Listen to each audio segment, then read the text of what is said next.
एक अखबार को दिए इंटरव्यू में अमित शाह बोले हैं कि समय बताएगा बिहार का सीएम कौन होगा। अमित शाह ने कहा नीतीश के नेतृत्व में ही बिहार का चुनाव होगा। तो अमित शाह ने यहां बिहार के चुनाव को लेकर बड़ी बात बोली है। इस साल के अंत में बिहार विधानसभा चुनाव होने हैं। ऐसे में सभी राजनीतिक पार्टियां इस वक्त एक्टिव मोड में हैं। आज प्रधानमंत्री नरेंद्र मोदी का सिवान दौरा भी हुआ, जहां पर उन्होंने कई सौगातें बिहार के लोगों को दी। और वहीं अमित शाह ने एक अखबार को दिए इंटरव्यू में ये साफ कर दिया है कि नीतीश कुमार के नेतृत्व में ही बिहार का चुनाव होगा। हालांकि इस बात पर संशय अब बढ़ गया है कि आखिर बिहार का सीएम कौन होगा। यानी अगर बिहार में एनडीए की सरकार होती है तो बिहार का सीएम नीतीश कुमार होंगे या नहीं, इसको लेकर संशय बरकरार है। और अमित शाह के इस बयान के बाद ये संशय और भी ज्यादा बढ़ेगा। हालांकि एक बात केंद्रीय गृह मंत्री अमित शाह ने साफ कर दी कि नीतीश के नेतृत्व में ही बिहार का चुनाव होगा। इकोनॉमिक टाइम्स को दिए इंटरव्यू में अमित शाह ने यह बड़ी बात कही। तो आज प्रधानमंत्री नरेंद्र मोदी भी सिवान पहुंचे थे और कई सौगातें जो हैं वो बिहार वासियों को दी गई हैं। हालांकि उस दौरे में जब प्रधानमंत्री भाषण दे रहे थे तो उन्होंने आरजेडी पर हमला किया। उन्होंने कहा कि हम सबका साथ सबका विकास की बात करते हैं, लेकिन आरजेडी जो कि पहले सत्ता में रही है वो सिर्फ परिवारवाद को ही बढ़ाती है। उसके बाद तेजस्वी यादव का भी बयान सामने आ चुका है, जिसमें उन्होंने कहा है कि सौगातों से पेट नहीं भरता है। प्रधानमंत्री आए, भाषण दिए और चले गए। बिहार के लोगों को अभी तक कुछ नहीं मिल पाया है। और अब इस बीच एक अखबार को दिए इंटरव्यू में अमित शाह ने ये बड़ी बात कही है। इसके क्या मायने हैं ये समझने के लिए इस वक्त मेरे सहयोगी राजीव मेरे साथ जुड़ गए। राजीव, अमित शाह का ये कहना कि नीतीश के नेतृत्व में बिहार का चुनाव होगा, लेकिन सीएम कौन होगा, क्वेश्चन मार्क।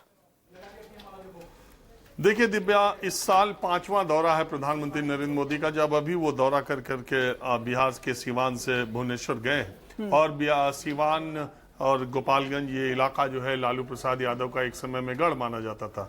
वहां प्रधानमंत्री के रैली में मुख्यमंत्री नीतीश कुमार भी मौजूद थे। प्रधानमंत्री ने नीतीश कुमार की तारीफ भी की कि पिछले सालों में नीतीश कुमार के नेतृत्व में बिहार ने प्रगति और विकास तमाम काम किए हैं। लेकिन इतना ही नहीं है, उन्हें आगे भी काम करना है और मोदी यहीं चुप नहीं बैठेगा। उनके शब्द इस तरह के थे, आपने सुने। लेकिन ऐसे ही समय में एक अखबार को, एक महत्वपूर्ण दैनिक अखबार को इंटरव्यू देते वक्त गृह मंत्री अमित शाह का ये कहना कि अगला सीएम कौन होगा अगर एनडीए जीतती है, अगला सीएम कौन होगा ये समय बताएगा, ये अपने आप में बहुत बड़ा बयान कहा जा सकता है। जब अनडिस्प्यूटेड तौर पर एनडीए के नेता और एनडीए के चेहरे के तौर पर नीतीश कुमार पिछले 20 वर्षों से बिहार के नेता बने हुए, ऐसे समय में जब चुनाव अभी 5 महीने बाद है, अगर गृह मंत्री अमित शाह ये बात कहते हैं कि समय बताएगा कि अगला सीएम कौन होगा, इसका मतलब कि सीटों का बंटवारा और उसके बाद सीटों के विधायकों की संख्या और तमाम उन बातों पर यह बात निर्भर करेगी। और अगर आप सिटिंग विधायकों की संख्या देखें या सिटिंग सांसदों की संख्या देखें तो भारतीय जनता पार्टी की पूरी तैयारी है कि ज्यादा से ज्यादा सीटों पर वो बिहार में चुनाव लड़े।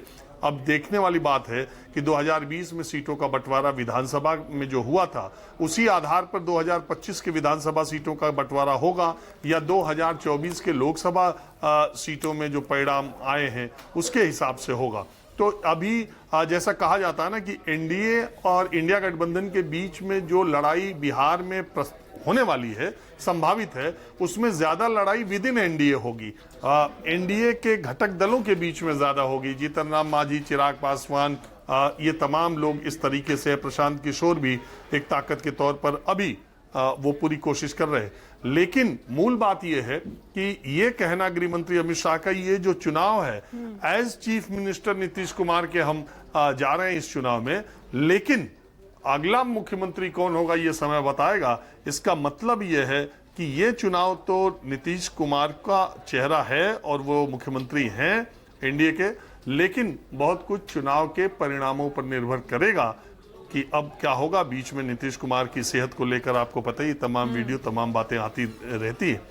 तो बीजेपी जो पिछले कई वर्षों से ये कोशिश में है कि उत्तर प्रदेश की तर्ज में बिहार में वो अकेले, जैसे अगर आप देखें बंगाल में वो दूसरे सबसे बड़ी पार्टी के तौर पर है, कांग्रेस और लेफ्ट को उसने बहुत पीछे छोड़ दिया है। अगर आप उड़ीसा में देखें जहां अभी आज प्रधानमंत्री गए हैं, वहां पर भारतीय जनता पार्टी अकेले दम पर सरकार बनाने में कामयाब हुई। तो ये जो पूरा बेल्ट है उत्तर प्रदेश, बिहार, बंगाल और नॉर्थ ईस्ट के ज्यादातर राज्यों में बीजेपी सरकार में है या गठबंधन में है, तो उनकी पूरी कोशिश है कि बिहार और उसके बाद बंगाल में अकेले दम पे सरकार कैसे बनाई जा सकती है, और उसी दिशा में मुझको लगता है कि गृह मंत्री का ये बहुत महत्वपूर्ण बयान है।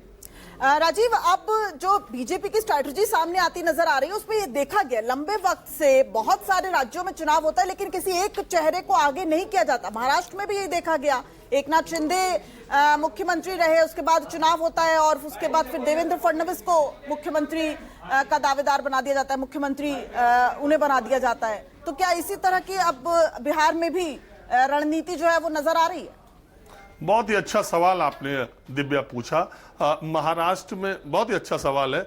महाराष्ट्र में भारतीय जनता पार्टी ने जिस तरीके से शिवसेना की उंगली पकड़कर वहां की चुनावी राजनीति में कदम रखा और फिर धीरे धीरे करते हुए शिवसेना ही टूटी और शिवसेना के ही बागी लोगों को, या असली शिवसेना जो भी कहिए, उनको मुख्यमंत्री बना के पहले सरकार में शामिल हुई बीजेपी, और उसके बाद एकनाथ शिंदे को डिप्टी सीएम बनना पड़ा और बीजेपी ने अपने सीटों की संख्या में इतना इजाफा कर लिया कि उसे बहुत सहयोगी दलों की आवश्यकता महाराष्ट्र में अब नहीं है। वो चाहे तो अकेले दम पर भी सरकार चला सकती है, इतना इंतजाम उसके पास हो जाएगा और आसानी से है।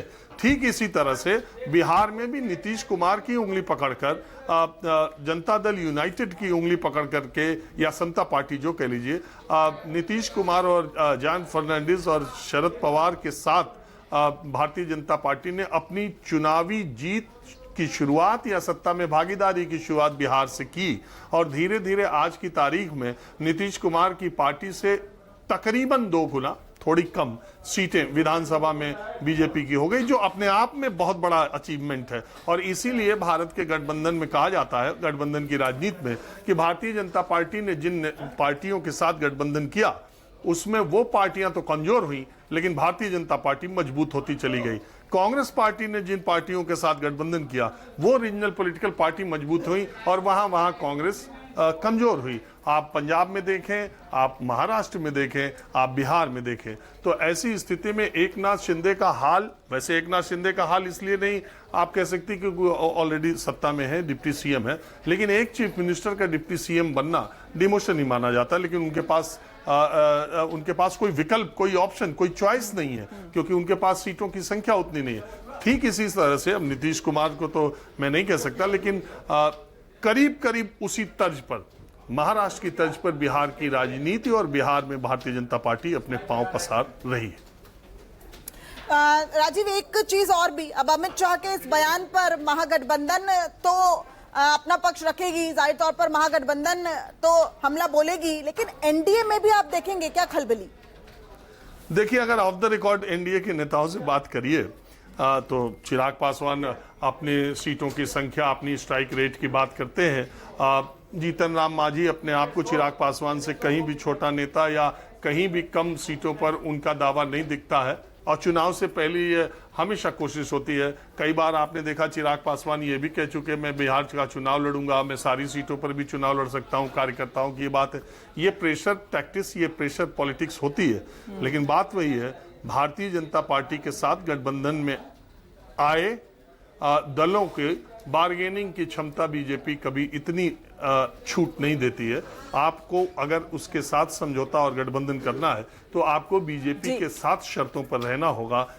और इसी तरह से उन्होंने हमेशा गठबंधन के राजनीति में लोगों को अपने साथ रखा है, लेकिन चली उन्हीं की है। तो अभी एनडीए गठबंधन के लोग अभी बातें सच्चाई जब करें, ये पार्लियामेंट। राजीव, मेरे साथ ऋषिकेश जुड़ गए हैं, सिवान से ही ऋषिकेश जुड़ गए हैं जहां प्रधानमंत्री नरेंद्र मोदी थोड़ी देर पहले थे। ऋषिकेश, अमित शाह का ये जो बड़ा बयान सामने आया है, अमित शाह से पहले प्रधानमंत्री नरेंद्र मोदी सिवान थे, बहुत लंबे समय तक वो नीतीश कुमार के साथ रहे, मंच साझा किया, काफी देर तक बातचीत दोनों की आपस में हुई, उसके बाद अब अमित शाह का ये बयान, क्या मायने?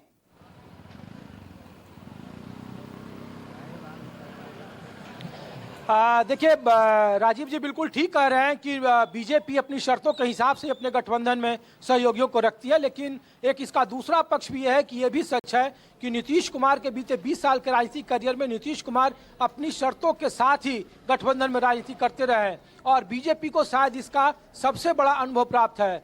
जब अमित शाह ये बात कह रहे हैं कि सीटों की संख्या तय होने के बाद किसको कितनी ज़्यादा सीटें आएंगी उसके बाद ये तय होगा, या कोई ज़रूरी नहीं है कि नीतीश कुमार ही मुख्यमंत्री होंगे, तो इसके पहले पर्दे के पीछे से जो सूत्र इसके ऑफ रिकॉर्ड अगर आप जेडीयू के नेताओं से बात करो और बीजेपी के नेताओं से बात करें तो ये पहले से ही बात चल रही है। बीजेपी का जो यहाँ स्थानीय नेतृत्व है उसने ढाई साल का फॉर्मूला दिया है और ये लेकिन उन्होंने कहा है कि अभी नीतीश कुमार ही के चेहरे पर ही वो चुनाव लड़ेंगे। और सीवान की रैली में जिस तरीके से प्रधानमंत्री मोदी ने नीतीश कुमार को प्रमोट किया, बार बार वो कह रहे हैं कि उनके राजनीतिक दूल्हा नीतीश कुमार होंगे, नीतीश कुमार के बगैर ये काम संभव नहीं था।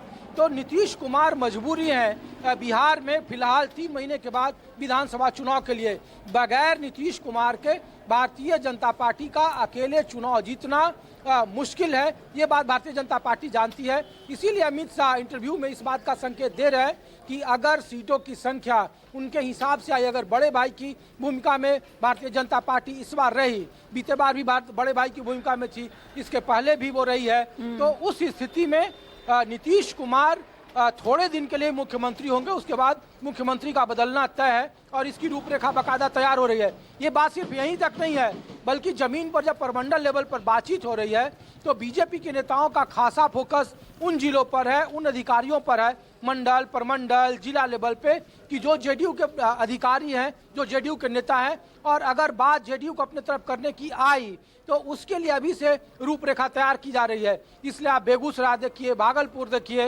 अन्य खास करके बेतिया में देखिए, मोतिहारी में देखिए, तो जमीन पर भी इस बात की कवायद चल रही है। ये बात भी सच है कि पर्दे के पीछे से ढाई साल का जो शर्त है बीजेपी की तरफ से ये जनता दल यूनाइटेड को दिया जा रहा है, क्योंकि जानते हैं कि नीतीश कुमार की जो स्वास्थ्य स्थिति है वो बहुत अच्छी नहीं है और नीतीश कुमार के चेहरे पर चुनाव भले ही सिंबॉलिक तौर पर लड़ा जा सकता है, एडमिनिस्ट्रेटिव तौर पर प्रशासन चलाने के लिए नीतीश कुमार अब उस तरीके से स्वस्थ नहीं है जैसे नीतीश कुमार पहले थे और जैसे उनकी प्रशासनिक सक्रियता थी। ये बात भी बिल्कुल तय है, लेकिन मजबूरी है बीजेपी की कि नीतीश कुमार के बगैर अगले 3 महीने में ऐसा कोई करिश्माई रणनीति नहीं है बीजेपी के पास जिसके जरिए वो ये जोखिम ले सके नीतीश कुमार के बगैर वो आगे बढ़े। लेकिन एक बात इसमें साइड इफेक्ट जरूर है कि अगर ये बात सार्वजनिक तौर पर मार्केट में गई, आम लोगों के बीच में गई, तो जो वोट ट्रांसफर का जो